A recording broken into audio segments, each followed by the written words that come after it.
Contact! I barked into my phone, the word ripping through the otherwise serene suburban afternoon like a sonic boom. Patch me through to the duty controller. I don't care who he is. Tell him it's Ghost. He'll know. My heart hammered against my ribs, a frantic drumbeat against the backdrop of chirping crickets and the distant, ominous whir of rotors. 3 minutes. That's all I had. 3 measly minutes to avert a potential catastrophe, all thanks to, well, let's just say a certain individual with an iron grip on neighborhood aesthetics and a seemingly pathological aversion to low-flying aircraft. The voice on the other end of the line crackled with static-laced confusion.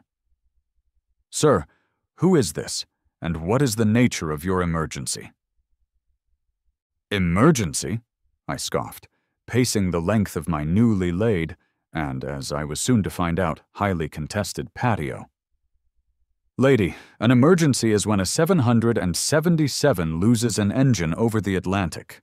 What I have here is a perfectly functional, life-saving piece of machinery being actively prevented from landing by someone whose understanding of airspace likely extends to the inside of her meticulously organized Tupperware cabinet.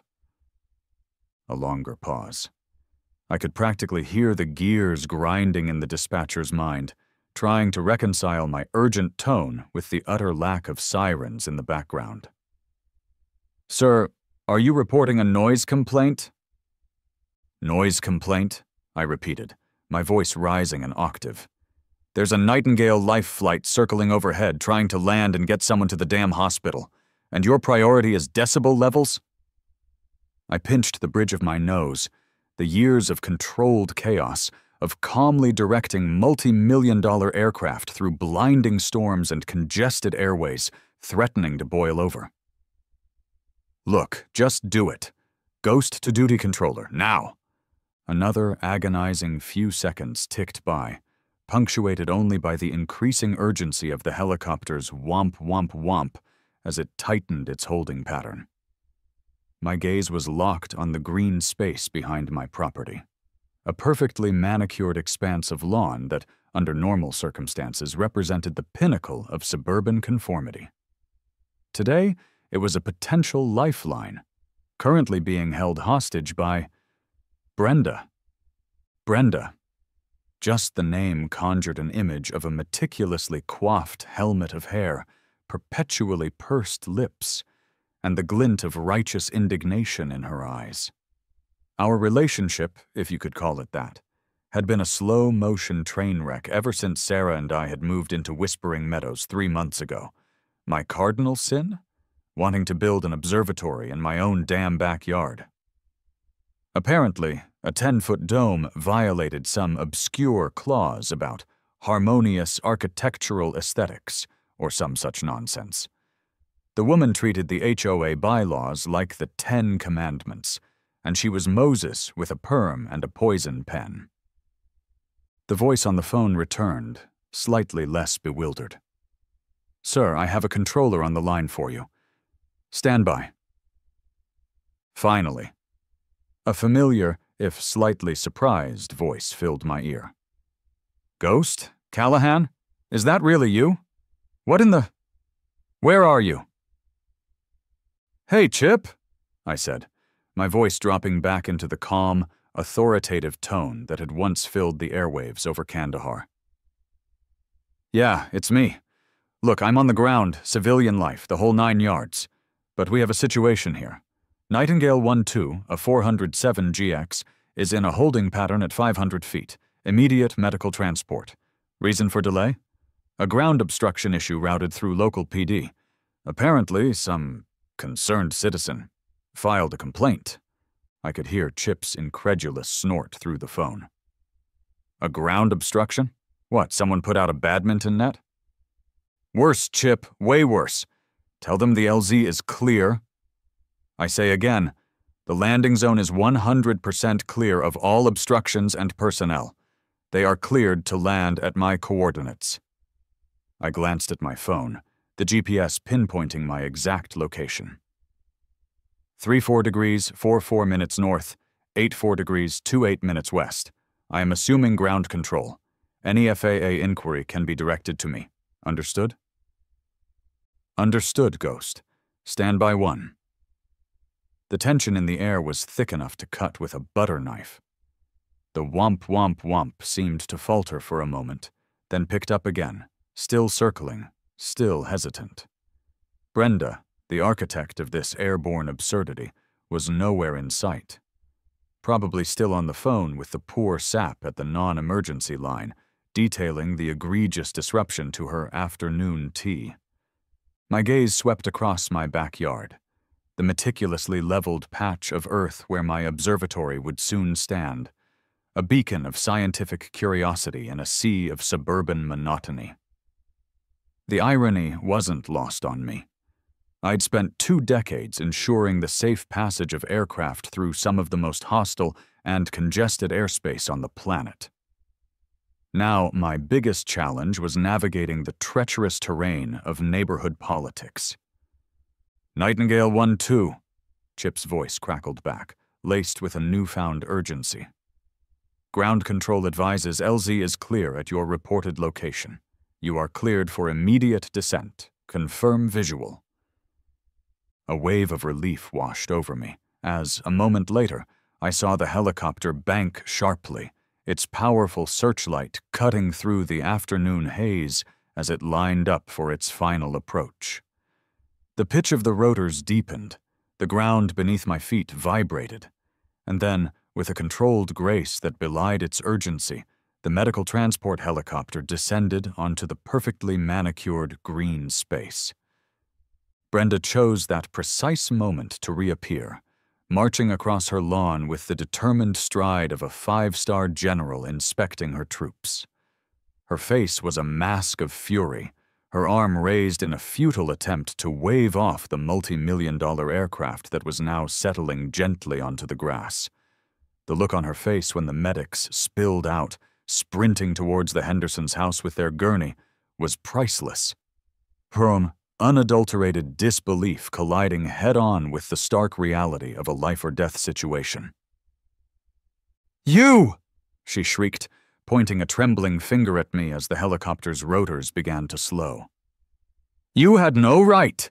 This is a clear violation—" "Of what, Brenda?"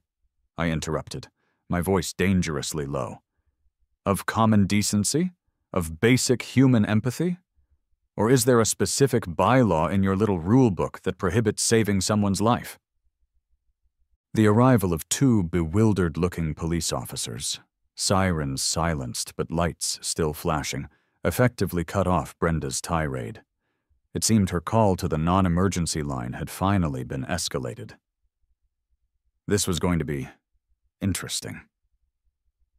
The officers, a young woman named Davis and a slightly older, weary-looking man named Miller, approached the scene with a mixture of confusion and apprehension. Brenda, of course, was already holding court, her voice shrill as she recounted my alleged transgressions, the unauthorized communication, the impersonation of an officer, the general disruption of neighborhood tranquility.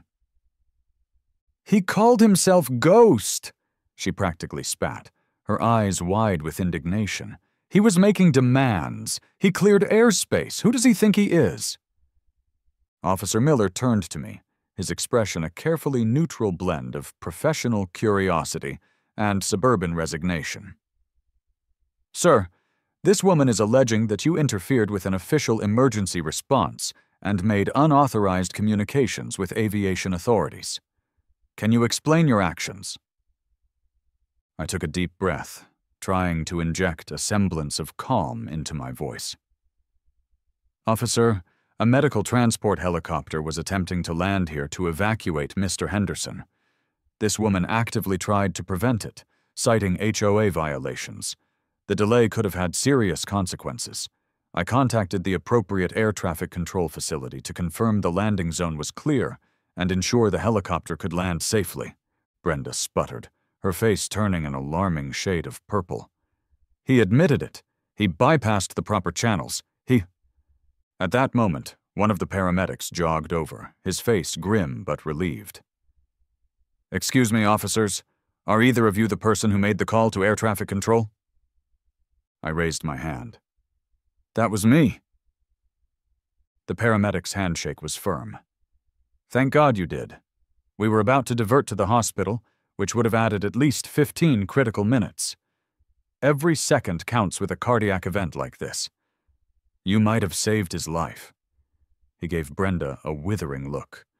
Maybe next time, worry less about the lawn and more about the person who needs help.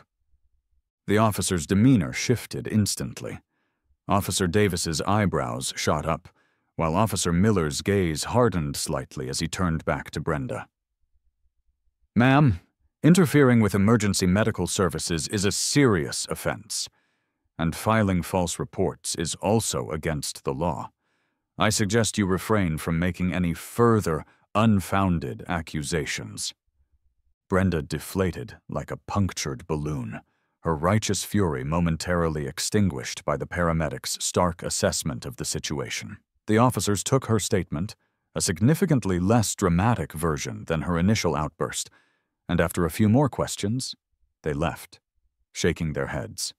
As the ambulance finally pulled away, siren silent, carrying Mr. Henderson towards the hospital, a small crowd of neighbors had gathered, watching the aftermath with a mixture of concern and curiosity. Sal and Manny, my two-man construction crew, who were in the process of building the foundation for my ill-fated observatory, stood beside me, their faces a mixture of awe and amusement. Ghost, Sal chuckled, nudging me in the ribs. Seriously, that was your call sign? I shrugged, a faint smile playing on my lips. Long story. Involves a rogue drone, a near miss over the Mojave, and a very unimpressed squadron commander. Manny shook his head, his eyes wide. Dude, that was like something out of a movie. You just took over, commanded the airspace, right here in Whispering Meadows. Someone had to, I said, the adrenaline starting to fade, leaving behind a strange mix of exhaustion and satisfaction.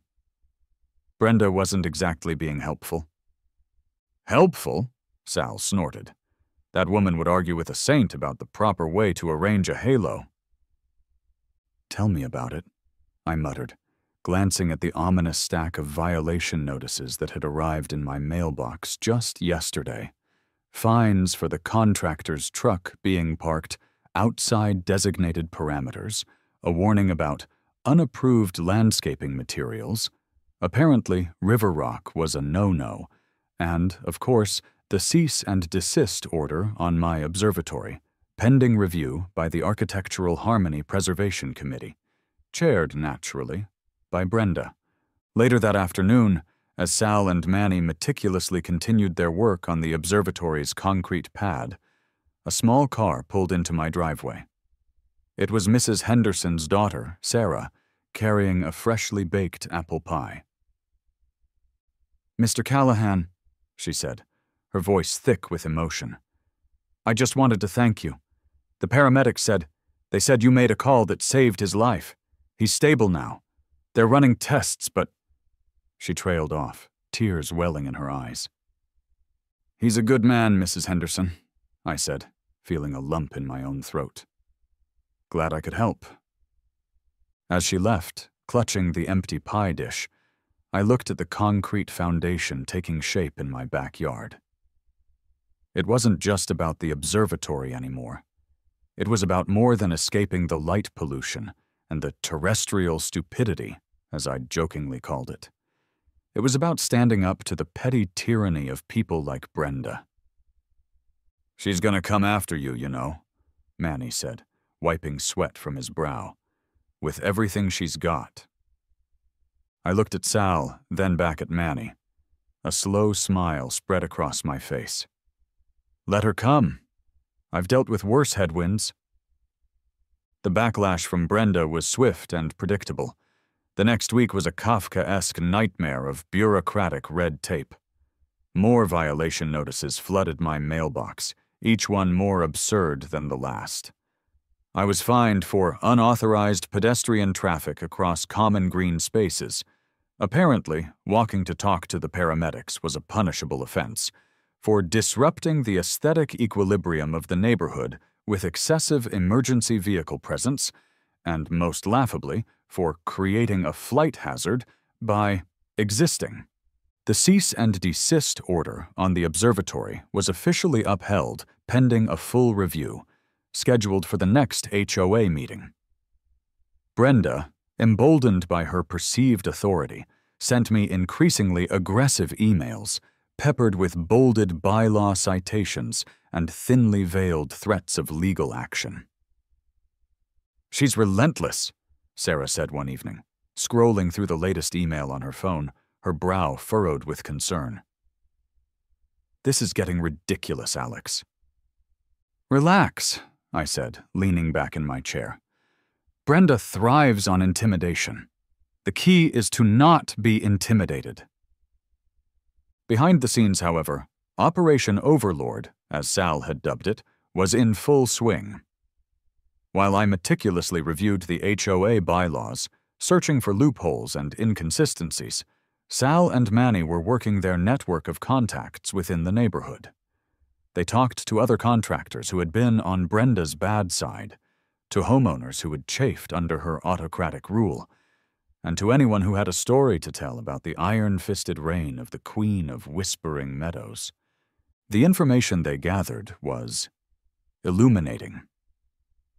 It turned out that Brenda's brother-in-law owned the landscaping company that had the exclusive contract with the HOA, despite consistently providing subpar service at exorbitant rates. Several homeowners had complained about water damage to their properties after his crew's sloppy irrigation work, but their concerns had been summarily dismissed by Brenda. We also discovered that the mysterious Community Improvement Fund, to which every homeowner contributed monthly, seemed to disproportionately benefit Brenda's property. The new sod that had been damaged by the medevac helicopter? Apparently, it was part of a larger HOA-funded landscaping project that had inexplicably started and stopped at Brenda's property line. And the brand-new wrought iron fence that now graced her backyard? Approved, seemingly, by Brenda herself, without any competitive bids or transparent justification. "She's been using the HOA like her personal piggy bank," Sal said one afternoon, laying out a stack of invoices and suspiciously similar quotes on my kitchen table. "This ain't just about your observatory, Alex. This is about power. She's been getting away with this for years." The pieces were falling into place. Brenda's crusade against my observatory wasn't just about aesthetics. It was about maintaining her control, about deflecting attention from her own questionable dealings. My little backyard project had inadvertently shone a spotlight on her carefully constructed empire. The emergency HOA meeting was scheduled for the following Tuesday evening at the community clubhouse. The atmosphere was thick with anticipation. Brenda, radiating self-importance, stood at the podium, flanked by the other members of the board, a collection of mostly silent, somewhat cowed individuals who seemed content to rubber stamp her decisions. She launched into her presentation, her voice a masterful blend of injured victimhood and righteous indignation. She held up the stack of violation notices, detailing my flagrant disregard for community rules and the clear and present danger my observatory posed to property values and neighborhood harmony. She painted a picture of me as a disruptive outsider, a menace to the peaceful existence of Whispering Meadows. The vote to uphold the fines and issue a final demolition order seemed like a foregone conclusion. Then it was my turn. I walked to the podium, carrying a single, thin folder. The contrast between my understated appearance and Brenda's meticulously prepared presentation was palpable. "Brenda has raised some serious concerns," I began, my voice calm and even, a stark contrast to her earlier histrionics. "She's accused me of endangering this community. Let's talk about endangering this community." I opened my folder and pulled out a letter. "This is from Sarah Henderson, Mr. Henderson's daughter. She wanted to express her gratitude for the timely medical transport that occurred a few weeks ago." I held up a commendation. "This is from Nightingale Life Flight, detailing the critical nature of that flight and acknowledging the assistance I provided in ensuring a safe landing. Finally, I placed a copy of the police report on the podium. And this is the official police report documenting the events of that afternoon, including the fact that Brenda's actions were deemed to be a misuse of emergency services. A murmur rippled through the room. Brenda's carefully constructed narrative was starting to unravel. "But this isn't just about that incident," I continued, my gaze sweeping across the faces of my neighbors. "Brenda is very concerned about my $5,000 concrete pad. I understand that. Financial responsibility is important, which is why I'm also concerned about the $50,000 we overpaid for landscaping last year." I produced the competing quotes Sal had obtained, laying them out for everyone to see. I displayed photographs of the shoddy work performed by Brenda's brother-in-law's company, highlighting the water damage and the neglected common areas. Then I presented the evidence of Brenda's self-approved fence replacement and the suspiciously funded sodding project that inexplicably stopped at her property line. The bylaws Brenda is so fond of quoting emphasize transparency and fiscal responsibility, I said, my voice rising slightly with conviction. It seems those bylaws apply selectively. The room erupted. Accusations and questions flew across the clubhouse. Brenda stood at the podium, her face a mask of disbelief and fury. But for the first time, her voice was drowned out by the collective anger and frustration of the homeowners. A motion was made from the floor for an immediate vote of no confidence in the current HOA board. It passed overwhelmingly. Another motion followed, calling for a full and independent financial audit of the HOA's accounts. Brenda, her carefully constructed facade crumbling around her, stormed out of the clubhouse, the stack of bylaws clutched uselessly in her hand. In the chaotic aftermath, as the dust settled, a surprising thing happened. My neighbors, galvanized by the revelations, turned to me. "Alex," Mr. Abernathy, a usually quiet man from down the street, said, "You seem to know what you're doing. Would you consider heading up an interim committee to sort this mess out?" I tried to decline, explaining my desire for a quiet, unassuming life, but they wouldn't hear it. They saw me not as an outsider, but as someone who had stood up for what was right, someone who had inadvertently exposed the rot that had been festering beneath the surface of their seemingly idyllic community. Reluctantly, I agreed. My quest for celestial peace had taken an unexpected detour into the messy world of suburban politics. A few months later, a new kind of quiet had settled over Whispering Meadows. The interim committee, with the help of a forensic accountant and a lot of very unhappy homeowners, had untangled the HOA's finances. Brenda and her cronies were out. A new, transparent board was in place. The landscaping contract was out for competitive bidding. And Mr. Henderson, fully recovered, waved cheerfully whenever he saw me in the yard. The best part? The observatory was finally finished. Its gleaming white dome stood proudly in my backyard, a testament to perseverance and the triumph of curiosity over petty obstructionism. Tonight was a perfect night for viewing.